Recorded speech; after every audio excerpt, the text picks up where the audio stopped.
Bro, I'm bro, part bro. of the. Salute for the dedication, okay? Salute for the dedication. Pick one and stick with it. India's not in his entire radar, right? Even I don't remember the guy. Indian Money, team money. players. How that money is used and is it used completely? Again, that's a big question. The influence is there. Football is loved.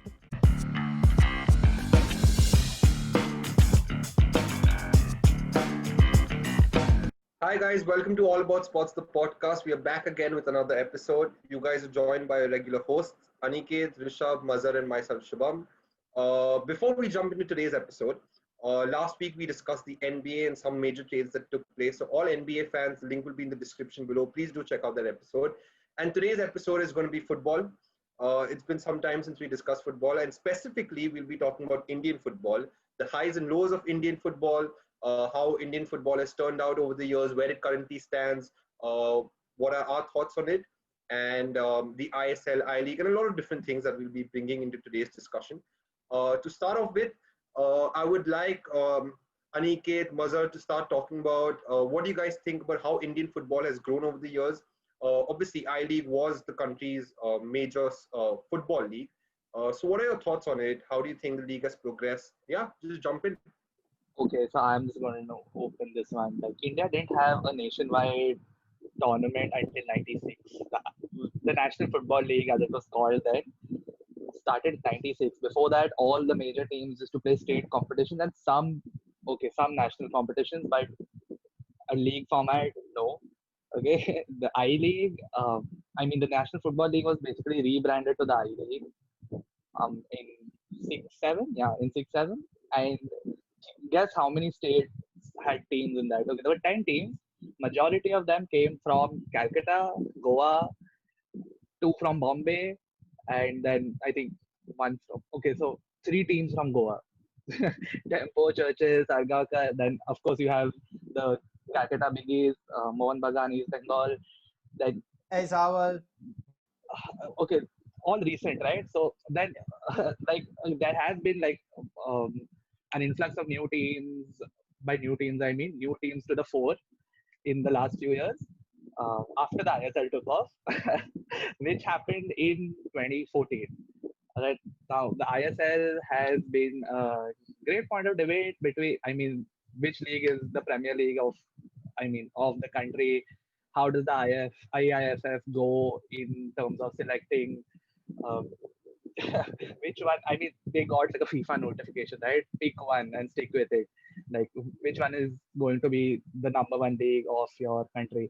And to be honest, I don't think from how do you hear that much more about football now as compared to what we did when we were in school.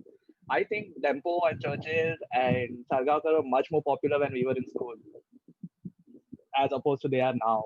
So I don't know what's happened in that regards as to how we've progressed in terms of uh, really pushing football through the big teams to the fore. Um, it's kind of debatable, right? It's remained in those pockets. It's remained in Goa. It's remained in Kerala. It's remained in Calcutta. What's your take on that? so Gui, I think you hit the nail on the head with this one. Uh, I think territorial popularity of the sport is very visible and clearly visible in India. Of course, Goa has the Portuguese influence, so football is a big part of it. Again, what's amazing is the Northeast is so big in football, and we've seen that in the ISL, and we're seeing that in the Indian team now as well. The best Indian players are mostly from the Northeast, and they are actually, I would say, at some sort of level that they can compete at.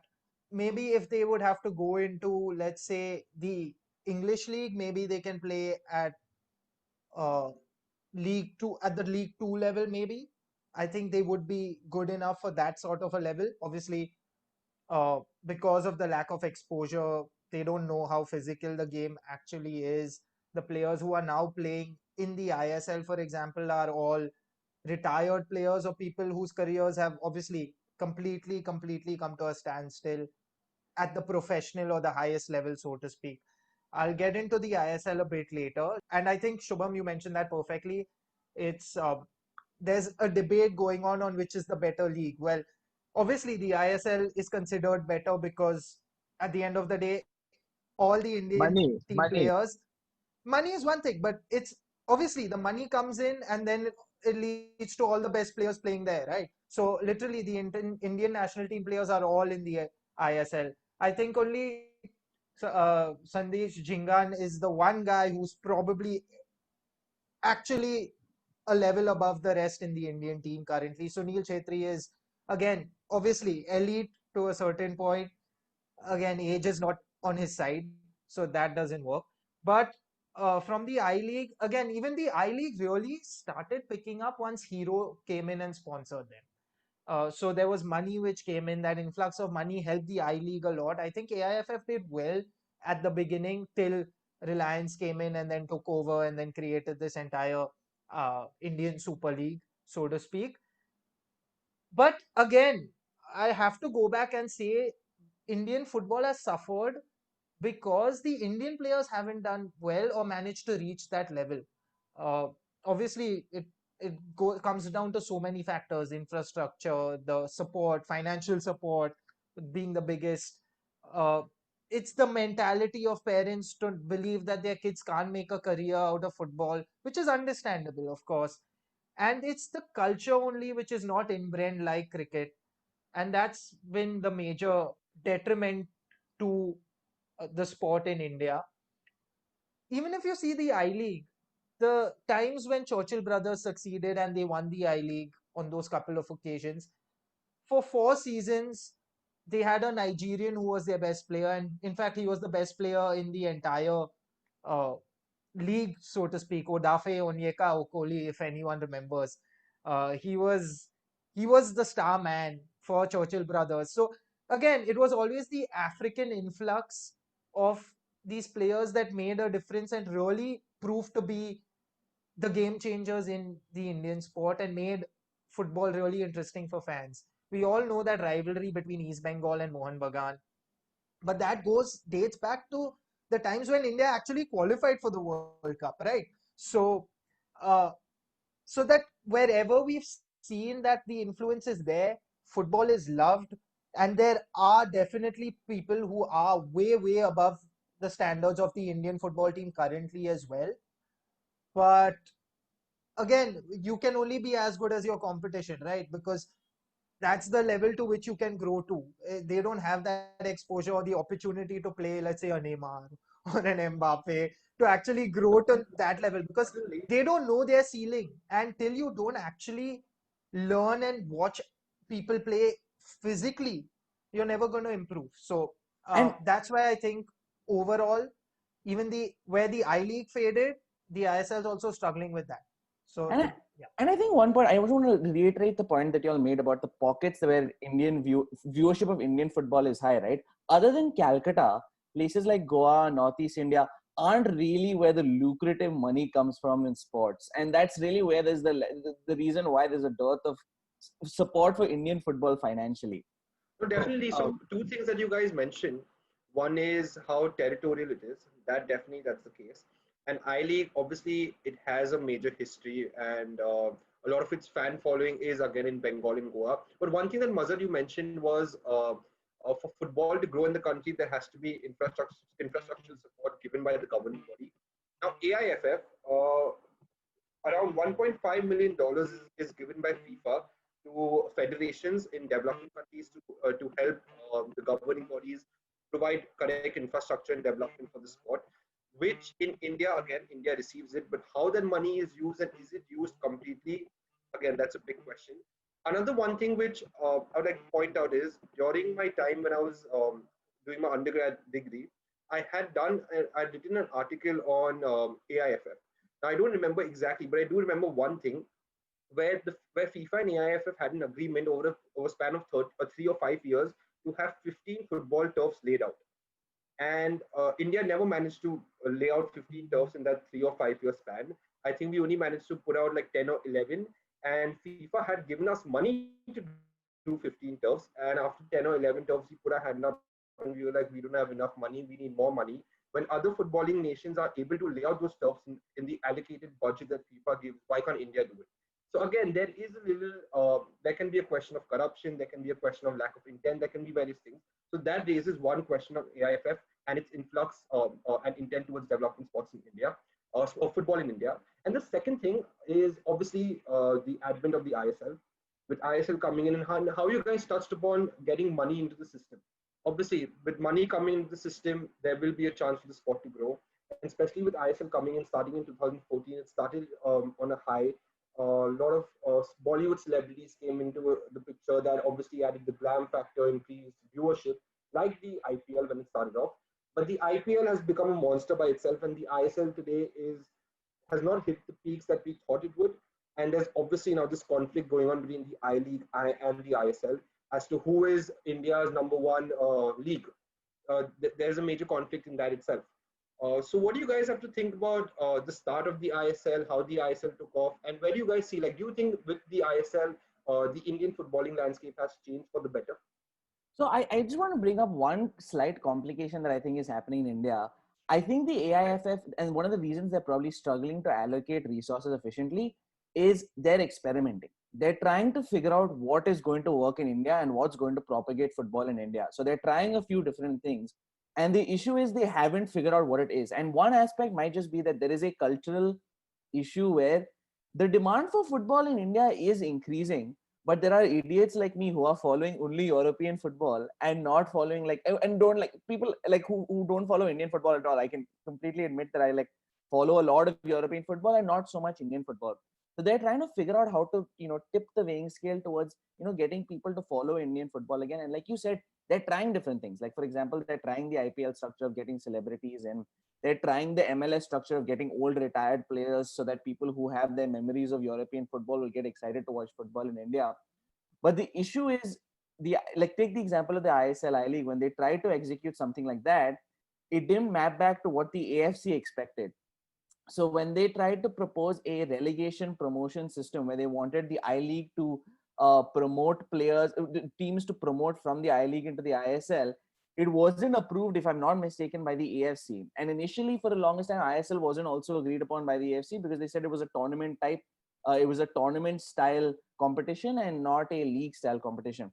But then the issue in general with the AIFF is they're putting their resources in 5 or 6 different places, and they're really not sure which one's going to hit gold. Right now, it looks like ISL is the most, looks to be the most profitable, looks to be the most interesting, looks to be garnering the most interest, but it still maybe hasn't taken that turning point maybe that they're looking for potentially. So, one thing I would like to mention, Krishnan, is how you spoke about all of us, it's not just you. I'm sure all three of us also, we follow European football, we follow English football, right? And all of us are major fans of that.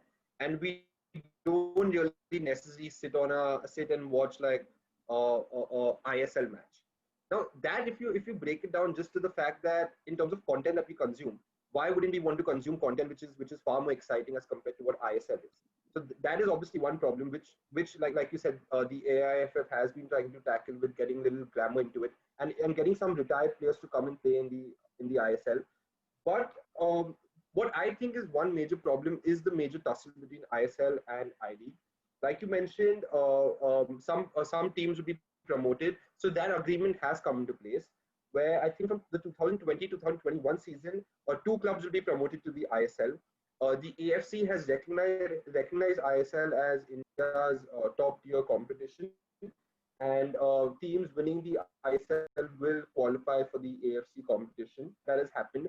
But while things like that have happened, it has also had an impact on some of the larger historic clubs in the I League, like Mazhar mentioned, clubs in Goa where you have Tempo FC, some of the more historic Goan clubs. I think Shubham, you broke up a little bit, but I think your broader point was with the growth of ISL, there are a few historic teams in the I League that have actually gone out because the resources have suddenly gone to the ISL, and these big historic powerhouses in Indian football have had to make a sacrifice on the I League side. So I agree with all of that, and it actually brings me back to 2 major things, right? So the ISL has definitely been recognized globally as the Indian league now. Let's just admit that. Of course, that's where the money is. That's what's bringing in the commercial value. and all of that. I'm sure they don't give a damn about the stars and who owns which team. They don't care about a Ranbir Kapoor owning that team and not. And testament to that is the fact that Atletico uh, has a big stake now in Mohan Bagan, right? So that is one example. Then RB Leipzig, they signed a strategic partnership with FC Goa. So the German clubs, and also not to forget Dortmund. Dortmund with Yeah. Hyderabad FC.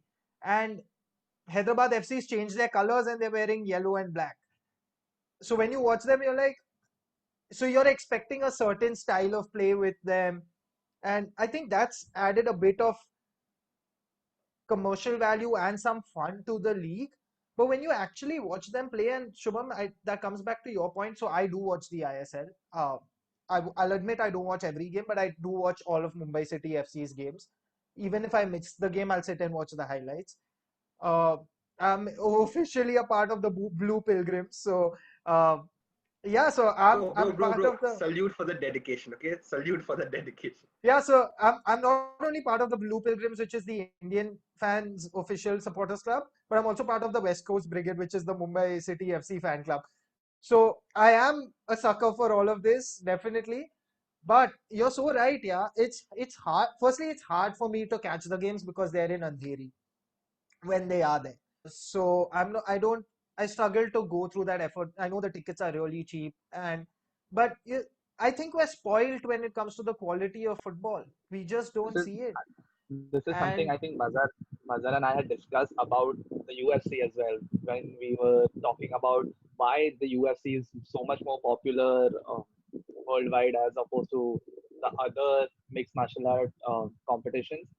It's just once you watch the best, are you going to even like handle a small drop in quality? Mostly no, right? Like if everyone is vying to be in the UFC to fight the best, that's where everyone's eyeballs are going to be. So you're not watching one, you're not watching the Brazilian fighting leagues. Similarly, if you are used to watching English football, Spanish football, German football, it is a task. I'll be honest, it's not an appealing way to spend your 2.5 3 hours. So exactly. that's what. And yeah, so and like Krishnan mentioned, they're trying to bring in stars. They brought in Nicholas Anelka into the biggest market, right? It's Mumbai. Okay, not in terms of football, but I mean, In terms of hype, everyone in creating Mumbai hype, knows about Nicholas Anelka, right? No, but especially in Mumbai, what I'm saying is if he was in Goa, he would be idolized. Let's face it, he's not going to get that same treatment in Mumbai. But the thing is, it's most relatable because there are so many Chelsea fans in Mumbai, and everyone associates Anelka with Chelsea and even Arsenal for that matter, of course. So that's one example. They brought in Owen Coyle. Everyone who's watched the Premier League, even in our times, knows who Owen Coyle is. Uh, One of those managers, Bolton Wanderers, everyone remembers. So, I mean, they have the name Shubham, but well, it's difficult. It's difficult to watch because I think it just comes back to the fact that we're all spoiled. And that's where the difference is with the fanatics and the ardent ultras, so to speak, from the Northeast and Calcutta and the Goas. Because for them, football is everything, and supporting their local teams means something to them. So I think it just comes down to that. And it gets to a good question of what can we do similar to other countries that are developing as a sport that have the same issue, right? Because let's be honest, like the maybe the Chinas and Japans and USs of the world have the same issue because anyone who's grown up watching football would not have watched their own country's football in those countries as well. But they've somehow been able to develop it at a different level. Sorry, Uh, Krishna. Sorry, yeah. Krishna. Just one thing in that also. The major difference is Japan has played in the World Cup multiple times. I think, and that actually takes me back to when India had qualified for the World Cup and why they didn't participate, which not too many people know. Everyone thinks it's because they couldn't afford shoes and all of that jazz. And many people claim that it was because it was too expensive to travel because the World Cup was being held in Brazil. Brazil was willing to pay all expenses paid to bring in that one Asian team to take part in the World Cup. So India had all those costs covered. There was no issues. Indians used to play with shoes on when it used to rain. So it's not like they didn't play with shoes either. The difference is AIFF at the time thought that it wasn't a big enough tournament for them to travel. They didn't find value in it. And I just think about that incident and had we taken part in that World Cup, because at that point everyone wanted India to participate. So had we participated in that World Cup, we wouldn't have been having this conversation today, is all I'm trying to say. No, you absolutely hit the nail on the head. The FIFA World Cup, playing in the FIFA World Cup is an absolute generator of demand and excitement. And that's where, even I can say from a US perspective, that's where their excitement has come from. Their excitement has come from qualifying for the World Cup that is now led to the growth of the MLS. And it doesn't have to be necessarily even the men's World Cup. The huge support for the women's World Cup is what's led to the development of the sport in the US. So India more broadly at the national level, if there is even a qualification for a World Cup, the entire country, the entire demand for the sport, even for domestically, would grow. So you absolutely hit the nail on the head, Mazhar. The irony of the situation is such that back then India did not think it's a big enough competition. And now today India wants to host the under 17 World Cup so that we can create that sort of demand so that people can start watching our own leagues. So it just goes on Also, to I show think that I think I think we're set, right, for next year. The under 17 women's World Cup. We had the under 17 men's World Cup as well. I okay, sorry, but like I just want to go back to what Krishnan said in terms of there are other nations which have developed a footballing culture, so to speak, in the last few years. And I what is one of the most common drawbacks that people believe in India is that there isn't enough sponsorship money flowing to other sports. It all goes to cricket. But do you think if the IPL sponsors suddenly shift to the ISL, do you think it's going to help? Like that's not. I have always been of this thought that just having sponsorship money backing you is not going to really change the ball game completely.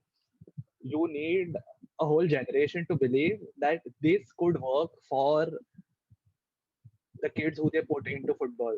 You need a you need a combined, say, positive thought process towards a sport where you believe that this could lead to something for the people who are in it, who are getting into it now. So suppose now we all are such ardent supporters of football, right?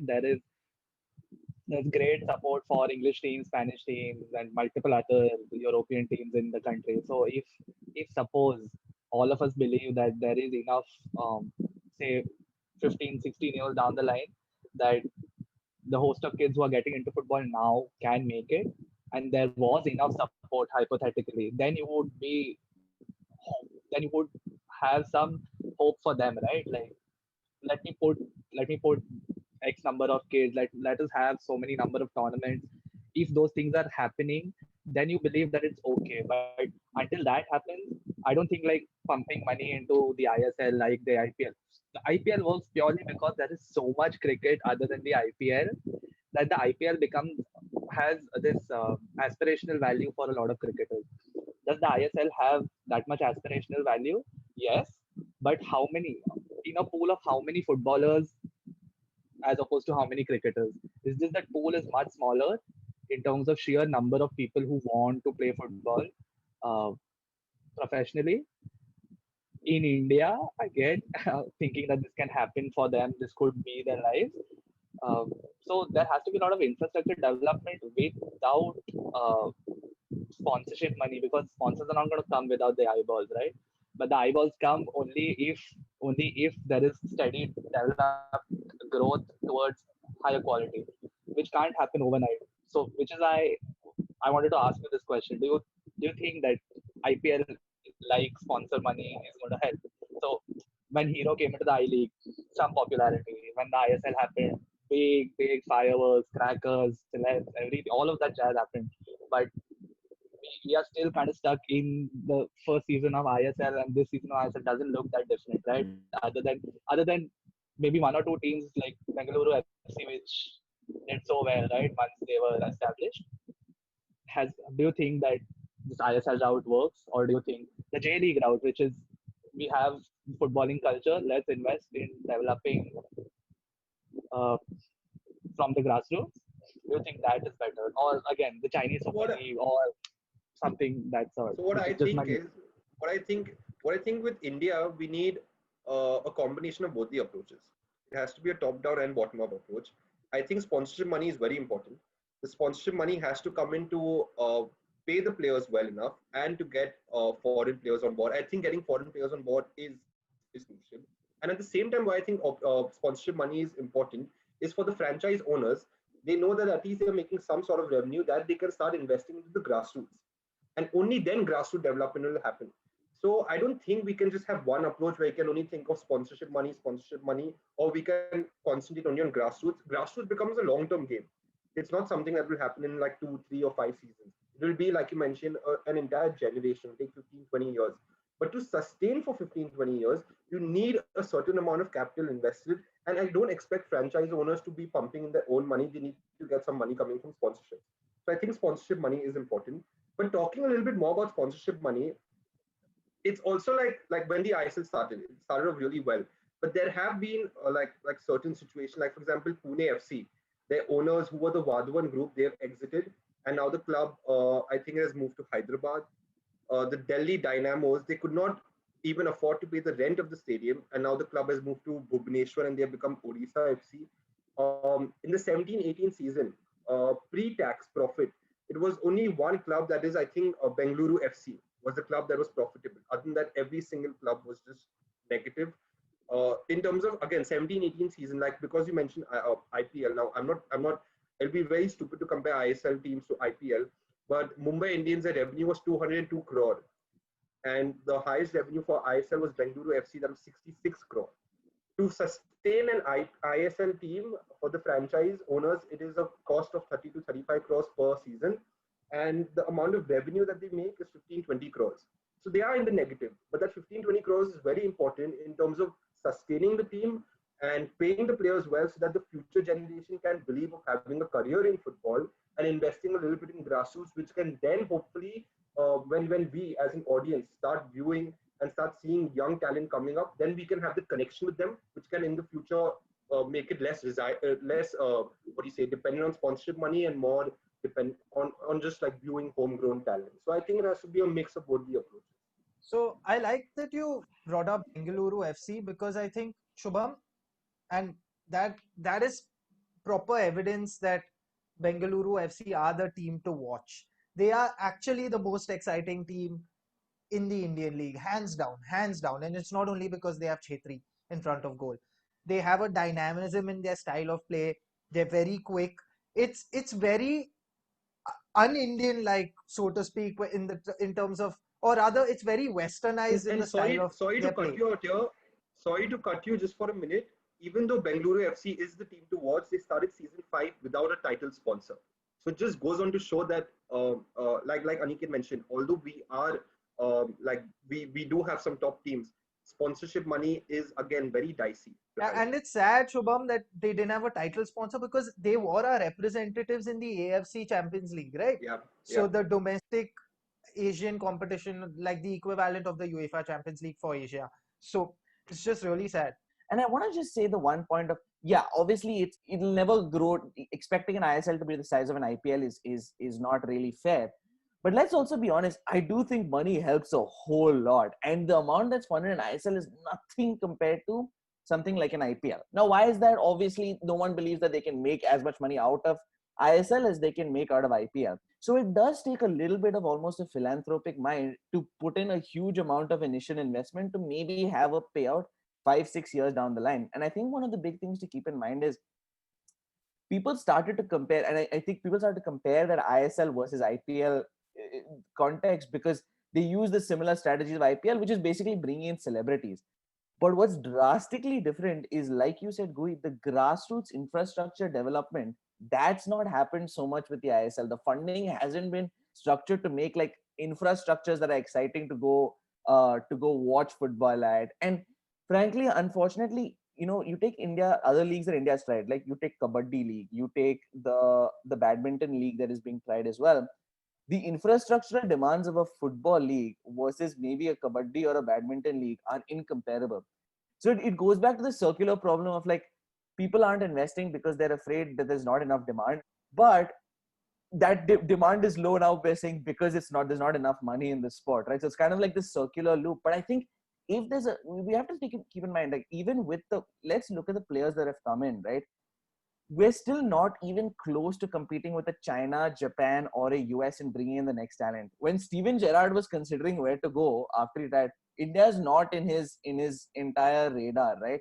The top talent, even that top talent that's just retiring, that's beyond European football, isn't taking India into consideration unless they want to explore India or something like that. So financially, we're not able to compete. But my thought is, if people are willing to take the risk, if like one or two like philanthropic dudes in India are willing to take a risk and bring in these big names, I really think there can be growth. So I do believe, see, culturally it'll never become as big as cricket. I have given into that. I completely understand.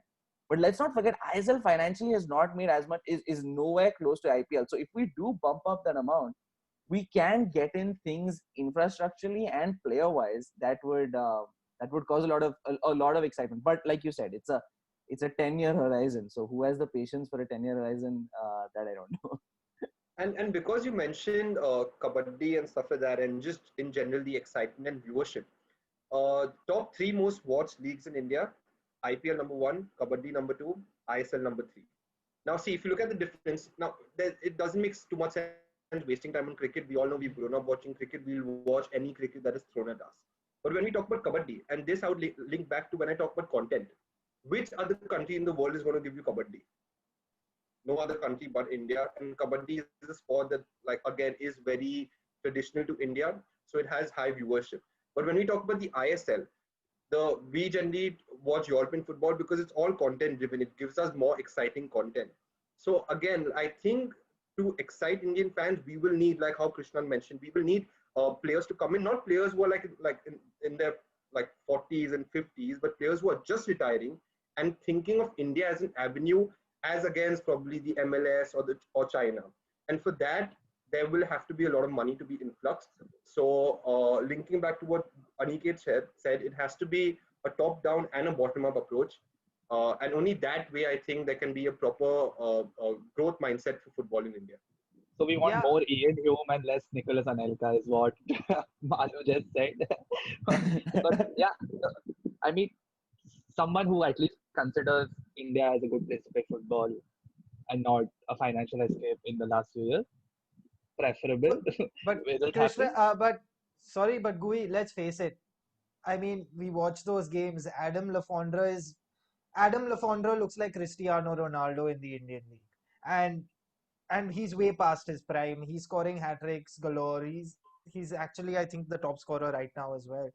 So what I'm trying to say is we just lack the quality. So why would even so that's right. That's where it comes back to, like, do you have enough money like the Chinese leagues to push in that money to bring in those some of those players who are literally like a maybe a David Silva, convince him to come off just when he was leaving City, right? We don't have that. I mean, because forget a challenge, they'll get bored after a point. It's not even so. The only way you can convince them is pay that big money, and I think Shubham and Krishnan highlighted that perfectly. That if you don't have the money, you're not going to bring in that sort of talent. So even an Ian Hume, man, even I don't remember the guy, yeah, as well as he played. It's a fact. So that's why I think we suffer.